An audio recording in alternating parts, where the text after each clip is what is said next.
আল্লাহ রাব্বুল আলামিন এই কথাই বলতেছেন, ওয়াসারিউ ইলা মাগফিরাতিম মির রাব্বিকুম ওয়া জান্নাহ। ও আমার বান্দারা, তোমাদের জন্য আমি একটা বিরাট বড় জান্নাত তৈরি করে রেখেছি, জান্নাত তৈরি করে রেখেছি, যেই জান্নাতের প্রশস্ততা হলো দুনিয়া থেকে আসমানের দূরত্ব যত দূর তার চাইতে বেশি। সুবহানাল্লাহ। এই জান্নাতটা তোমাদের জন্য সৃষ্টি করে রেখেছি। ওই জান্নাতটা পাওয়ার জন্য তোমাদেরকে দৌড়াতে হবে, একে অপরের সাথে প্রতিযোগিতা করতে হবে। এটা আল্লাহ রাব্বুল আলামিন বলতেছেন, একে অপরের সাথে প্রতিযোগিতা করো। কিন্তু আমি আপনার প্রতিযোগিতা হলো দুনিয়ার প্রতিযোগিতা। আলহাকুমুত তাকাসুর, একে অপরের প্রতিযোগিতা, দুনিয়ার ব্যাপারে প্রতিযোগিতা তোমাদেরকে আল্লাহ থেকে গাফেল করে রেখেছে। কথা ঠিক কিনা? দুনিয়ার ব্যাপারে প্রতিযোগিতা, আল্লাহ থেকে আমরা গাফেল হয়ে আছি। আল্লাহ বলতেছে, আমার জান্নাত পাওয়ার জন্য দৌড়াও, একজন আরেকজনের সাথে প্রতিযোগিতা করো। আর আমাদের প্রতিযোগিতা দুনিয়া পাওয়ার জন্য প্রতিযোগিতা। আল্লাহ রাব্বুল আলামিন মাঝে মাঝে মানুষের দিলের মধ্যে ওয়াজ শুনে কোনো হিদায়াত হয় না, মানুষের দিলের মধ্যে হঠাৎ করে একটি কথা ঢেলে দেন, মানুষের দিলের মধ্যে কথা ঢেলে দেন। আল্লাহ এত সুন্দর সুন্দর কথা কোরআনের মধ্যে বলেছেন, রসুল হাদিসের মধ্যে বলেছেন, ভালো হওয়া দরকার। এরকম মাঝে মাঝে আসে কিনা ধরে বলেন, একটু উত্তর দেবেন, আসে কিনা? এটা কিন্তু আল্লাহর পক্ষ থেকে মানুষের দিলের মধ্যে এই কথাগুলো আসে। এটা মনে করেন না আপনি চিন্তা করতেছেন আর আসছে। মানুষ যদি একটু চিন্তা করে, আমার একটু ভালো হওয়া দরকার, আল্লাহকে পাওয়া দরকার, আল্লাহর পথে একটু ধাবিত হওয়া দরকার, এরকম যদি দিলের মধ্যে আসে, আল্লাহর রসুল বলে এটা কিন্তু আল্লাহর পক্ষ থেকে মেহমান আল্লাহ তোমার দিলের মধ্যে ঢুকে দিয়েছে। আল্লাহর পক্ষ থেকে মেহমান, এই মেহমানের যদি কদর করো, যেই কথা তোমার দিলের মধ্যে আল্লাহ রাব্বুল আলামিন প্রবেশ করে দিয়েছেন, এই কথা অনুযায়ী আমল করতে পারো, তাহলে এই মেহমান তোমার কাছে দ্বিতীয়বার আসবে। আর যদি মেহমানের কদর না করতে পারো, মেহমানের যদি ইজ্জত করতে না পারো, তাহলে এই মেহমান কিন্তু তোমার কাছে আসবে না। আর তোমার হিদায়াত হওয়ার জোরে আল্লাহ কিন্তু বানিয়ে দিবেন না, নাউজুবিল্লাহ। এই জন্য দিলের মধ্যে যদি আল্লাহ ভালো কথা কোনো কথা ঢেলে দেন, তাহলে সাথে সাথে ওই কাজটা করতে হয়। আমার ভাইরা, রাসূল পাক সাল্লাল্লাহু আলাইহি ওয়াসাল্লাম তিনজন জন বসে আছেন, অনেকগুলো সাহাবী বসে আছেন। আমার কথাগুলো মনোযোগ দিয়ে শুনলেন বাবারা। আল্লাহ রাব্বুল আলামিন, আমার মালিক আপনার মালিক, কি সুন্দর করে আল্লাহ রাব্বুল আলামিন সৃষ্টি করেছেন, নিয়ামত দ্বারা পরিপূর্ণ করেছেন। আর আল্লাহ রাব্বুল আলামিন বলতেছেন, আমার জান্নাত পাওয়ার জন্য তোমরা আমলের জন্য প্রতিযোগিতা করো, আমলের জন্য। রাসূল পাক সাল্লাল্লাহু আলাইহি ওয়াসাল্লাম বসে আছেন, সামনে আবু বকর সিদ্দিক রাদিয়াল্লাহু আনহু বসা, ওমর রাদিয়াল্লাহু আনহু বসা, আরো কয়েকজন সাহাবী বসা। আল্লাহ রাসূল সাল্লাল্লাহু আলাইহি সাল্লাম বলেন, হুব্বিবা ইলাইয়া মিনাদ দুনিয়া সালাস। ও আমার সাহাবীরা, তিনটা জিনিসকে আমি ভালোবাসি, তিনটা জিনিসকে আমি মহব্বত করি। এক নাম্বার হলো তিন, এক নম্বরে যে জিনিসটাকে আমি মহব্বত করি সেটা হলো খুশবু। সুবহানাল্লাহ। মানে আতর, সুগন্ধি। কারো যদি টাকা পকেটে থাকে ভাই, 1000 টাকার আপনি যদি বাজার করেন, 900 টাকার বাজার করে 100 টাকা দিয়ে একটা সুগন্ধি কিনবেন, যা আছেন তো, এটা সুন্নাত, এটা সুন্নাত। আল্লাহ রাসূল সাল্লাল্লাহু আলাইহি সাল্লাম সুগন্ধিকে ভালোবাসতেন। আল্লাহ রাব্বুল আলামিন বলেন, বন্ধু আমার, আপনি সুগন্ধিকে ভালোবাসেন, আমি আপনার 3.5 হাত বডিকে সুগন্ধি বানিয়ে দিলাম। সুবহানাল্লাহ। আল্লাহ রাসূল সাল্লাল্লাহু আলাইহি সাল্লামের এই যে ঘাম যে ঝরতো, ঘামগুলো ছিল মিশক আম্বরের চাইতে সুগন্ধি, পেশাব পায়খানা ছিল মিশক আম্বরের চাইতে সুগন্ধি।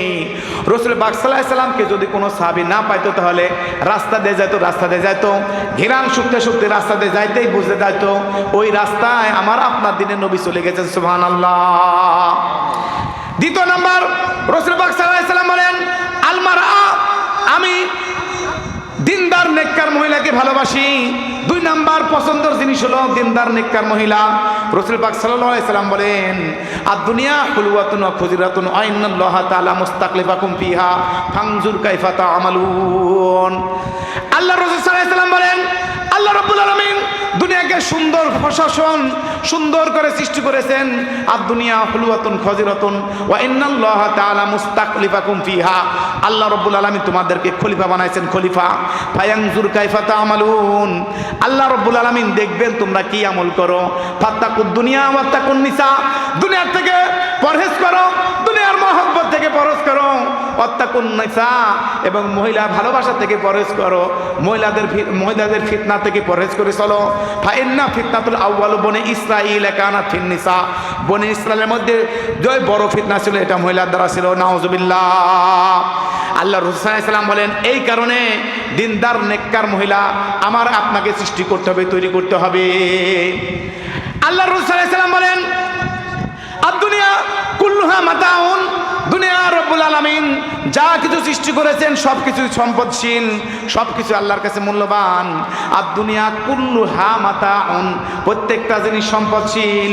ওয়া খায়রুল মাতাঈদ দুনিয়া আল মারআতুস সালিহা। সুবহানাল্লাহ। দেখছেন কত সুন্দর কথা আমার আপনার দিনের নবী বলেছেন। আর দুনিয়া কুল্লুহা মাতাউন, দুনিয়ার প্রত্যেকটা জিনিস সম্পদশীল। ওয়া খায়রুল মাতাঈদ দুনিয়া আল মারআতুস সালিহা, সবচাইতে সম্পদশীল হলো একজন নেককার দিনদার মহিলা। সুবহানাল্লাহ বলি। এই জন্য দিনদার নেককার মহিলা যে পেয়ে গেল দুনিয়ায় তার জান্নাত, দুনিয়ায় তার জান্নাত। 3 নম্বরে যে জিনিসটা পছন্দ করি সেটা হলো সালাত। সালাত সালাত জুইলাত কুররাতু আইনি ফি সালাত, নামাজ আমার চোখের শীতলতা, দিলের প্রশান্তি। সুবহানাল্লাহ। তাহলে 3 নম্বরে যে জিনিসটা রাসূল পাক সাল্লাল্লাহু আলাইহি ওয়াসাল্লাম পছন্দ করেন সেটা হলো জুইলাত কুররাতু আইনি ফি সালাত। 1 নম্বর রাসূল পাক সাল্লাল্লাহু আলাইহি ওয়াসাল্লাম বলেন নামাজ আমার চোখের শীতলতা, দিলের প্রশান্তি। এই মার দিকে তাকান, ফলমি। রাসূল পাক সাল্লাল্লাহু আলাইহি ওয়াসাল্লাম এই 3টা জিনিস পছন্দ করলেন। এবার আবু বকর সিদ্দিক রাদিয়াল্লাহু আনহু বলতেছেন এই আবু বকর তুমি কয়টা জিনিসকে পছন্দ করো? আবু বকর সিদ্দিক রাদিয়াল্লাহু আনহু বলতেছেন ইয়া রাসূলুল্লাহ আমিও 3টা জিনিসকে পছন্দ করি। সুবহানাল্লাহ। ওমর রাদিয়াল্লাহু আনহু বলতেছেন আমাকে তো বলবে, সিরিয়াল তো আমারও আসবে। আল্লাহর রাসূল যদি আমাকে জিজ্ঞাসা করে হে ওমর তুমি কি পছন্দ করো, তাহলে আমি এমন 3টা জিনিসের কথা বলবো, আমি এমন 3টা জিনিসের কথা বলবো যেই কথা আবু বকরের চাইতে বেশি আল্লাহর রাসূলের কাছে বেশি পছন্দ হবে। আবু বকর সিদ্দিক রাদিয়াল্লাহু আনহুকে জিজ্ঞাসা করা হলো হে আবু বকর তুমি কোন 3 জিনিসকে পছন্দ করো? ওমর রাদিয়াল্লাহু আনহু কিন্তু পছন্দ হয়ে আছে, রেডি হয়ে আছে, এমন 3 জিনিসের কথা বলবে আর আমিও এমন কথা বলবো যাতে আবু বকরের সাথে বেশি আল্লাহর রাসূলের কাছে প্রিয় হয়ে যায়। সুবহানাল্লাহ। দেখেন দুইজন সব সাহাবীদের মধ্যে শুধু প্রতিযোগিতা ছিল, প্রতিযোগিতা কিভাবে রাসূলের সুন্নাত বেশি আমল করা যায়, কিভাবে আমলের প্রতিযোগিতা করা যায়, এই সমস্ত প্রতিযোগিতা তিনাদের মধ্যে ছিল। আবু বকর সিদ্দিক রাদিয়াল্লাহু আনহু বলতেছেন ইয়া রাসূলুল্লাহ আমার সবচাইতে দুনিয়ার মধ্যে 1 নম্বর সবচাইতে প্রিয় পছন্দের হলো জিনিস হলো আন-নজরু ইলা ওয়াজহিক, আমি সব সময় সদা সর্বদা আপনার চেহারার দিকে তাকিয়ে থাকতে আমি আবু বকর সিদ্দিক পছন্দ করি। সুবহানাল্লাহ বলি। আবু বকর সিদ্দিক রাদিয়াল্লাহু আনহু সবচেয়ে পছন্দের জিনিস কি ছিল? সব সময় আপনার চেহারার দিকে তাকিয়ে থাকা আমার সবচেয়ে বড় পছন্দের কাজ। ইয়া রাসূলুল্লাহ সব সময় আপনার দিকে চেহারার দিকে তাকিয়ে থাকা আমি আবু বকর সিদ্দিকের সবচেয়ে পছন্দের কাজ পছন্দ করি। ওমর রাদিয়াল্লাহু আনহু মনে মনে ভাবতে আহারে প্রথমে এমন একটি কথা বললো, এই কথার কাছে তো আমি পারবোই না, এমন মহব্বতের কথা বলছে, এত দামি কথা আমি বলতে পারবো না। আবু বকর সিদ্দিক রাদিয়াল্লাহু আনহু মানুষটা কেমন ছিল? একদম ঠান্ডা মিয়া। আমার আপনার গ্রামের মধ্যে এমন এমন ব্যক্তিও আছে দেখবেন যাকে গালি দিলে কোনো উত্তর দেয় না, আছে কিনা ধরে মানে আছে না এরকম, একবারে ঠান্ডা, যে যাই বলে চুপ থাকে। আবু বকর সিদ্দিক রাদিয়াল্লাহু আনহু এরকম ঠান্ডা ছিল, একদম ঠান্ডা, কেউ গালি দিলে উত্তর দিত না, কেউ কোনো কথা বললে উত্তর দিত না।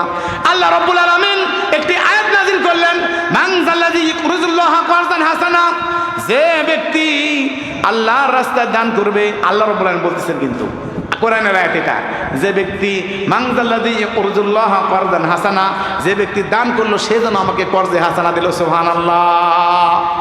এক ইহুদি এই কথা শুনেছে, শোনার পরে আমার আপনার আল্লাহ নিয়ে মন্তব্য করেছে আহারে মুসলমানও গরিব, মুসলমানের আল্লাহও গরিব। কি মন্তব্য দেখছেন যে কর্জ চাচ্ছে, মুসলমানও গরিব, মুসলমানের আল্লাহও গরিব। এই জন্য বলতেছেন মান যাল্লাযী ইউকরিজুল্লাহা কারযান হাসানা, যে ব্যক্তি কর্জের হাসানা দিবে তাকে আমি প্রতিদান দিব। এই মুসলমানও গরিব, মুসলমানের আল্লাহও গরিব। আবু বকর সিদ্দিক রাদিয়াল্লাহু আনহু ঠান্ডা মে না গরম মিয়া জোরে বলেন, উত্তর বলেন ঠান্ডা না গরম? আল্লাহর সম্পর্কে মন্তব্য করছে। কার সম্পর্কে? আল্লাহর সম্পর্কে মন্তব্য করার কারণে আবু বকর সিদ্দিক রাদিয়াল্লাহু আনহু ওই ইহুদির বাচ্চাকে এমন জোরে গালে থাপ্পড় মেরেছে, মানে ঠান্ডা মেয়া যদি একবার রাগে, আর রাগ কিন্তু একবার কয়েক গুণ বেশি জাগে। কি বলেন? ঠান্ডা মানুষ যারা সহজে খেপে না, সহজে রাগে না, কিন্তু একবার রাগলে তার শক্তি কিন্তু কয়েক গুণ বেড়ে যায়, দুনিয়ার কোনো কিছু পরোয়া করে না। কথা ঠিক কিনা ধরে বলেন? আবু বকর সিদ্দিক রাদিয়াল্লাহু তাআলা আনহু এরকম ঠান্ডা মিয়া আল্লাহর সম্পর্কে যখন মন্তব্য করেছে, মুসলমানও গরিব, মুসলমানের আল্লাহ গরিব, এই কথা শোনার পরে যারা আমার আল্লাহর সম্পর্কে মন্তব্য করেছে, এমনভাবে ইহুদিকে এমন জোরে থাপ্পড় মেরেছে, ইহুদি একবারে কয়েক হাত দূরে যে পড়েছে, একদম চলের পর 5টা আঙ্গুলে ছাপ পড়ে গেছে। রাসূল পাক সাল্লাল্লাহু আলাইহি ওয়াসাল্লামের কাছে কাঁদতে কাঁদতে গেছে, ইয়া রাসূলুল্লাহ, ইয়া হাবিবাল্লাহ, আপনার বন্ধু আবু বকর আমাকে কত জোরে থাপ্পড় মেরেছে, দেখেন এদিন কত জোরে থাপ্পড় মেরেছে। আবু বকরকে তুমি চিনো? হ্যাঁ চিনি ইয়া রাসূলুল্লাহ। আরে থাপ্পড়টাকে আবু বকর মারছে না ওমর মারছে তাই বলো আগে। কেন ওমর ঠান্ডা না গরম? জোরে বলেন। ওমর রাদিয়াল্লাহু আনহু ঠান্ডা না গরম? উস্তাদ কিন্তু ছাত্র ঠিকই চিনে যে কার মেজাজ কেমন। আবু বকর সিদ্দিক রাদিয়াল্লাহু আনহু নামে যখন নালিশ করতেছে, তো রাসূল পাক সাল্লাল্লাহু আলাইহি ওয়াসাল্লাম বলতেছে, এই কি বলো, এই থাপ্পড়টাকে আবু বকর মেরেছে না ওমর মেরেছে? ইয়া রাসূলুল্লাহ, আবু বকর মেরেছে। বলো কি, আবু বকরের থাপ্পড় মারবে কেন? ইয়া রাসূলুল্লাহ, দেখেন আবু বকরকে দেখেন, দেখেন আবু বকর থাপ্পড় মারছে। যখন রাসূল পাক সাল্লাল্লাহু আলাইহি ওয়াসাল্লাম হযরত আবু বকর সিদ্দিক রাদিয়াল্লাহু আনহুকে ডাকলেন, ডাকার পরে আবু বকর সিদ্দিক রাদিয়াল্লাহু আনহুকে জিজ্ঞাসা করলেন, হ্যাঁ আবু বকর, তুমি কি তাকে থাপ্পড় মারেছো? বলে, ইয়া রাসূলুল্লাহ, ইয়া হাবিবাল্লাহ, আমি তাকে থাপ্পড় মেরেছি। তার কারণ হলো আল্লাহ রাব্বুল আলামিন যখন আয়াত নাজিল করেছেন, মানজাল্লাযী ইয়াকরিজুল্লাহ কারদান হাসানা, যে ব্যক্তি মসজিদ মাদ্রাসা দ্বীনি প্রতিষ্ঠানে দান করবে সে যেন আমাকে কর্জে হাসানা দিল। সুবহানাল্লাহ। আর এই আয়াত শোনার পরে আমার আল্লাহ সম্পর্কে মন্তব্য করেছে, আল্লাহ সম্পর্কে যখন মন্তব্য করেছে আমি আর ঠিক থাকতে পারিনি, আমি তাকে থাপ্পড় মেরেছি। সত্যি কথা বলে দিছে। তুমি থাপ্পড় মারলে কেন? এবার তোমাকে কিসাস নিতে, যেহেতু বিচার দিয়েছে তোমাকে কিসাস নিতে হবে। আমার ভাইরা, মাঝখানে একটা জুমলায় মওতেরাজা বলে দিই, আমি আপনি মুসলমান, মুসলমান হলো সিংহের জাতি। কোনদিন ইহুদি খ্রিস্টান নাসারাদের কাছে মাথা নত করে নাই, করে নাই, করে নাই। বাংলাদেশের এমনও কিছু নেতা আছে, ভারতে বৃষ্টি হলে বাংলাদেশের নেতারা মাথায় ছাতি দেয়। যদি বলে কি ব্যাপার, বৃষ্টি তো ভারত হচ্ছে, আপনার মাথায় ছাতি কেন? বাংলাদেশে বাস করলেও মাথা যে বিক্রি করেছি ভারতের কাছে। কথা ঠিক কিনা? যাই হোক, ওইদিকে যাব না। আমি আপনার মুসলমান, সবসাথে বড় এটাই হলো আমি আপনার মুসলমান। মুসলমানের তো ঠিক রাখতে হবে।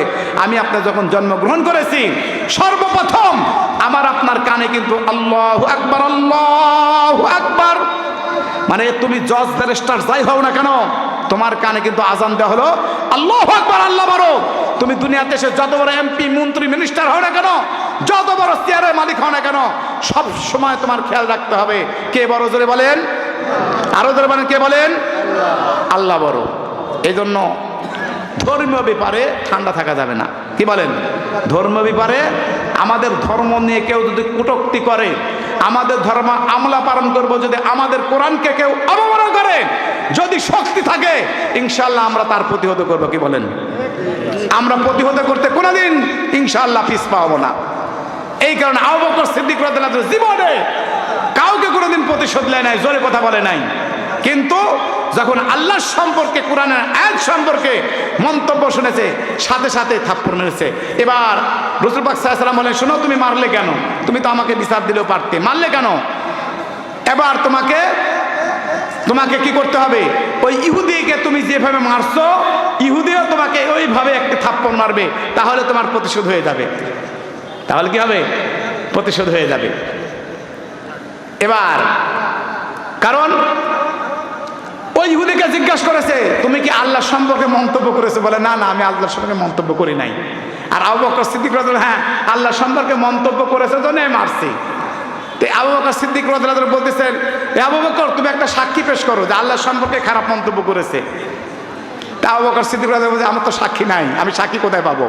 যখন বলেছে আমি একা ছিলাম, এবার রাসূল পাক সাল্লাল্লাহু আলাইহি ওয়াসাল্লাম বলতেন, তুমি যেহেতু তুমি সাক্ষী পেশ করতে পারতেছো না, তাহলে তোমাকে ওইভাবে থাপ্পড় মারবে তুমি যেভাবে ওই ইহুদিকে মেরেছো। এই ফায়সালা দিয়ে দিয়েছে, ইহুদি এখন থাপ্পড় মারবে। সাথে সাথে আল্লাহ রাব্বুল আলামিন জিবরাইল ফেরেশতার মাধ্যমে আয়াত নাজিল করেছেন। সুবহানাল্লাহ বলি। আয়াত নাজিল করে জানিয়ে দিলেন, আমার সম্পর্কে যখন মন্তব্য করেছে, যদিও বা আবু বকরের কাছে কেউ ছিল না, কিন্তু আমি আল্লাহ রব্বুল আলামিন সেখানে উপস্থিত ছিলাম। সুবহানাল্লাহ। এরকম ঠান্ডা মেয়ে যখন ধর্ম সম্পর্কে মন্তব্য করবে তখন আর ঠান্ডা থাকা যাবে না। এটা হলো ইসলাম। এটা কি ইসলাম? যে ধর্ম পালন করবে কোনো অসুবিধা নেই, করুক। কিন্তু এই যে ভার্সিটি, নর্থ সাউথ ভার্সিটিতে আমাদের কোরআন পড়ায়, আমাদের কোরআন কি কাউকে ক্ষতি করেছে বলেন? আমাদের কোরআন কি কাউকে ক্ষতি করেছে?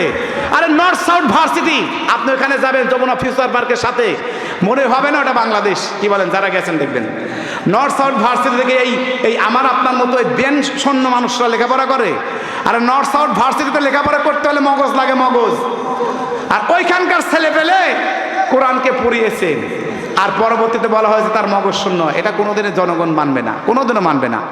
এই কারণে বলতেছি, আমাদের কোরআন শান্তির প্রতীক, আমাদের কোরআন শান্তির প্রতীক, কোরআন সুন্নাহ হলো শান্তির প্রতীক।